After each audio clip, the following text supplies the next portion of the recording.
Good morning, Chimweka, and a very good morning to all the Zambian citizens out there. Well, that's a very good morning for the Zambian citizens out there. Could be debated, obviously, looking at the times that we're in now of national mourning. But let's start off by talking about this, the demise of the fourth Republican president. We'd like to get your comment on the Diamond Breakfast and your reaction to his demise and generally how you feel about it. Well, it was really terrible that we lost our fourth Republican president, Mr. Rupiah Banda. Mr. Banda was a great man, and I say that not because he's no more, but even when he was still alive, I strongly believed he was a great man. He was a diplomat, he was a friendly man. He is one of those people whom you can interact with without really feeling that you are interacting with your superior. Most of the time when you meet a president, you get the feeling that you are inferior to the person that you are with. When you were in the presence of Mr. Banda, the late, you did not feel like that. He was very jovial. If you visit him at his home, which I did on a number of occasions during his retirement, he would go out of his way to make you feel at home. He would offer you something to eat every 5 to 10 minutes. And it wasn't his wife or his servants who would be serving you. He would walk to the fridge and pick up a drink and bring it for you. He would go in the kitchen, pick up some snacks and bring it for you. So he was an extremely, down to earth person, and he was, you cannot really describe him in plain words, apart from saying that he was a really great man. And it's a great loss to this nation and to the whole Southern Africa that we lost him, especially given the fact that, from my point of view, he died a little bit too early. I do wish that he would have reached his 90s so that he could contribute as much as possible, to this country. You speak of him as a great man, and it's for this reason that yesterday President Hakainde Hichilema stated that he had called his predecessor, Dr. Edgar Lungu, so that they could mourn the late Dr. Banda together. What do you make of this gesture by President Hakainde Hichilema? Well, I don't know what to make of it. But when you are mourning somebody, I don't think you necessarily need to make a pact to say, Chimweka, let us mourn this person together. You just need to do things together. And people who are observing will be able to see for themselves that these people, our two remaining leaders, are united with regard to this particular bereavement that we have. You don't necessarily need to make an announcement to that effect. From my standpoint, the moment someone begins to make such public statements, it means that they are doing it for sure, as opposed to being sincere and wanting to, sincerely be united during the time of mourning. So you don't see this as a way of also showing the country that we can be united during this period, and also looking at what used to happen before, where the perception that has been there is that there wasn't much unity even in times such as this, and going not so far ago as Dr. Kenneth Kaunda's national mourning period, and people seeing this as an amazing gesture to show unity during this particular period of mourning. Chimweka, from my standpoint, what the president could have done is perhaps, maybe go to the funeral house together with the former president, or issue a joint statement with the former president regarding the untimely demise of the fourth Republican president. You know, given the conflict that has been there between President Hichilema and former President Lungu, if they stood on the same platform and issued a joint statement, then the whole country would be able to see that these two leaders are united in this time of grief. So you don't necessarily need to issue several statements to try and, emphasize the point that you are united with your predecessor.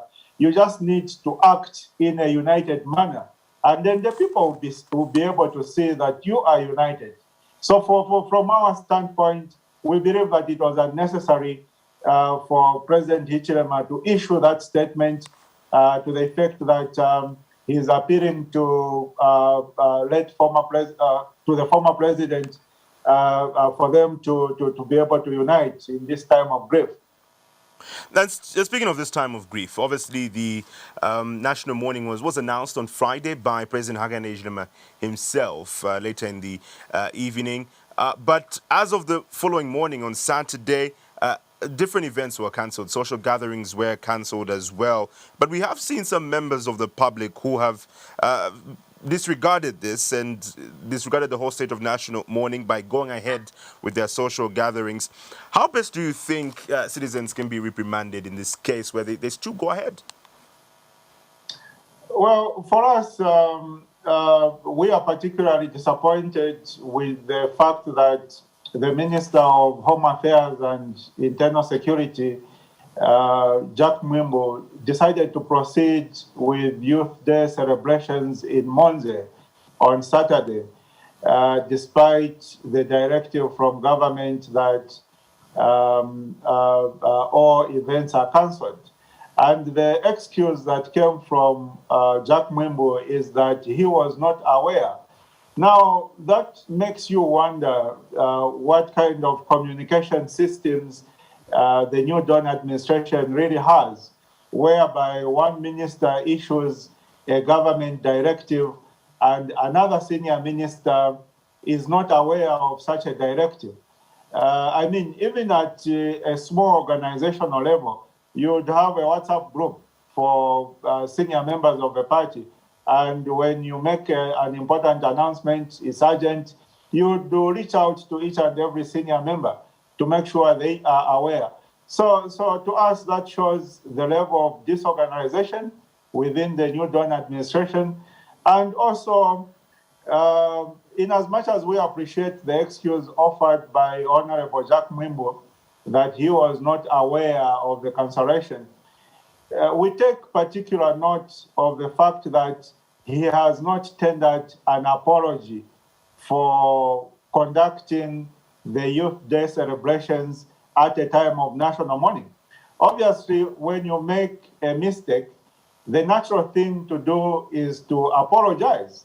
But Jack Mwimbo has not apologized, which makes us wonder whether his decision to proceed with the Youth Day celebrations last Saturday in Monze was a mistake or whether it was deliberate. We are also fully aware of the fact that there is an upcoming by-election in Monze, in Katimba Ward specifically. And from our standpoint, we get the feeling that the reason Jack Mwimbo proceeded with those Youth Day celebrations last Saturday was to begin to mobilize support for that by-election. And so he had no regard of the fact that we are in a time of national mourning. To him, he appears to have been, very focused on trying to mobilize support for the UPND candidate in the by-election, which is totally regrettable, Chimweka. We need to begin to act like human beings. In whatever we do in the midst of politics, humanity should always take precedence. So it is very regrettable, and I want to appeal to, my brother Jack Mwimbo, that it is not too late to offer an apology to the nation for conducting celebrations in the middle of national mourning. You speak about by-elections and the date of filing in of nominations for the in Mongu, to be precise, being tomorrow. You did express a concern about this on it being moved from the 15th of March 2022. You recommended the Election Commission of Zambia to move this to a later date, and one of the reasons you gave was that we're in the period of national mourning, and it doesn't deserve political players to play politics. How optimistic are you on your concerns being considered? Well, we shall see whether the Electoral Commission of Zambia will take our appeal to them, into consideration and move the nomination day from tomorrow even to next week. That would be fine. But in as much as we are expectant, we are fully aware of the fact that the Electoral Commission of Zambia is an extremely arrogant institution. In most instances, based on our experience and interactions with them, you cannot reason with them. We have so far not been able to reason with them. It doesn't matter how genuine our appeal is. 100% of the time, they will simply rubbish your concerns. So we are not very optimistic that they are going to reschedule the nominations. Chances are that they'll proceed with the nominations despite the fact that we are in a time of national mourning. Do you think it's possible that a nomination process, this period, can take place without people politicizing the event? That it can just happen smoothly, peacefully, without politics exactly coming into play in terms of cadres being ferried from one place to the other and people making noise politically, that it can just happen with accordance to the time of national mourning? Well, Chimweka, you must realize that a nomination is a political process. So a political process cannot take place without politics being at play. It's literally impossible. So to answer your question, in short, the answer is no, it can't. We can't do nominations without playing politics because nominations is basically a political process.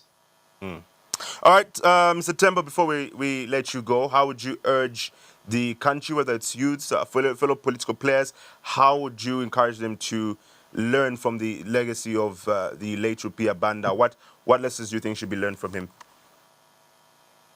Well, I think the biggest lesson that any of us can draw, especially for us political players, the lesson we can draw from the late former Republican President, Mr. Rupiah Banda, is that, we need to be humble as we practice our politics. The practice of politics should not, rob us of the humanity inside us. We should, be good citizens. We should treat others in a fair and equitable manner. We need to put the interests of the nation before our own interests, the way the late Rupiah Banda did in 2011, where he, considered defeat to the then Patriotic Front candidate, the late Mr. Michael Chirufya-Sata. I think that was a clear display of putting the interests of the nation, the peace of the nation, ahead of your own personal interests and the interests, of your party. So we need to learn all those important lessons. And also perhaps, the late President Rupiah Banda also teaches us that we need to participate in the governance of our country, because when you look at the service record of the late former president, you see that it is very rich with public service.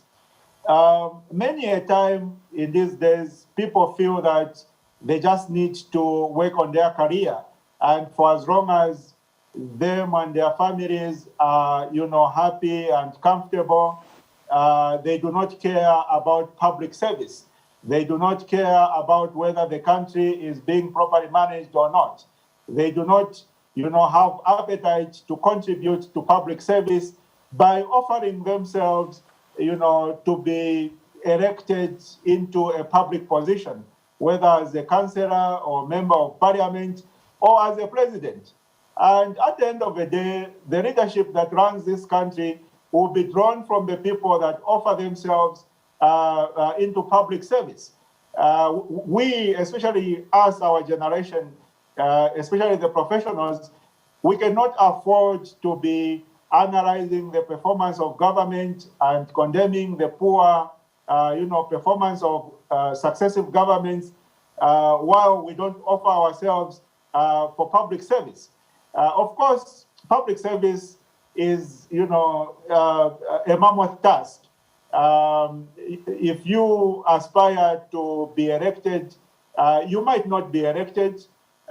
You might not perform well. You might be subject to ridicule, but that should not be, a deterrent to young people to offer themselves for public service. We need to build this country, and it can only be built if each one of us actually offers themselves to contribute to the management of the affairs of this republic.